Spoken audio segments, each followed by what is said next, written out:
So this is one of those videos where I kind of open up and talk about some experiences, and hopefully you get a little bit of knowledge from it and a little bit of understanding of what it's actually like to be 135 kilo. So yeah, I've touched on it previously, some of the after effects, some of the mental struggles you go through and how tough it actually is to be that size and then lose weight. But what a lot of people don't talk about, and I've actually seen very little of, is how tough it is to be that size, to lose the weight, have a fantastic before and after photo, but then what do you go from there? Very rarely do you see a lot of people look to put that weight back on in form of muscle. And after going through my first bulking phase this year, I can see why. Because it is so much tougher than just eating more food. When you've been that size, the only thing you want to be when you lose the weight is smaller. You want to stay smaller. Like, I cannot put it into words how scared you can feel putting that weight back on. And yeah,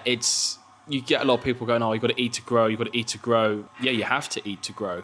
But you try telling yourself that when you've lost over 60 kilo, it's okay to eat double the amount of food you were eating when you were dieting. Especially when you're in the fitness world as a coach. Because yes, you want to get bigger. I want to be bigger. I want to do very well in bodybuilding. There's such a high standard where I live in Weymouth at the moment where I want to pursue that and I want to keep it going.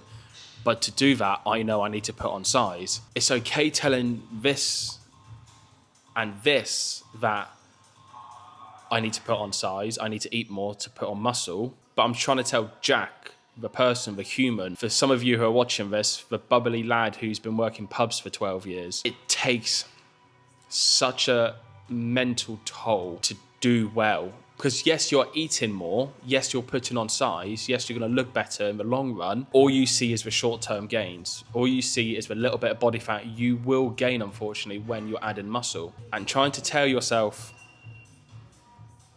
it's okay, it's fucking tough, man.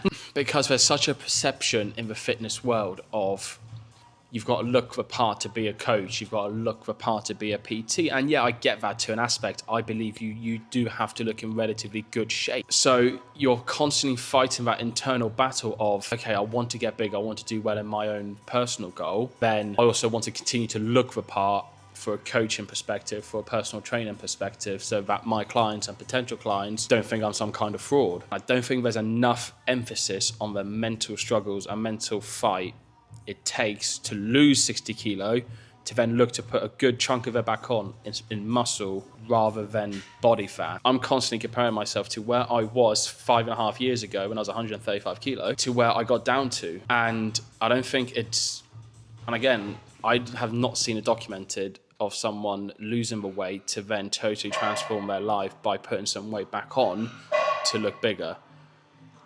And I don't think there's enough emphasis on it because it's so tough and it is so much harder than just eating more food.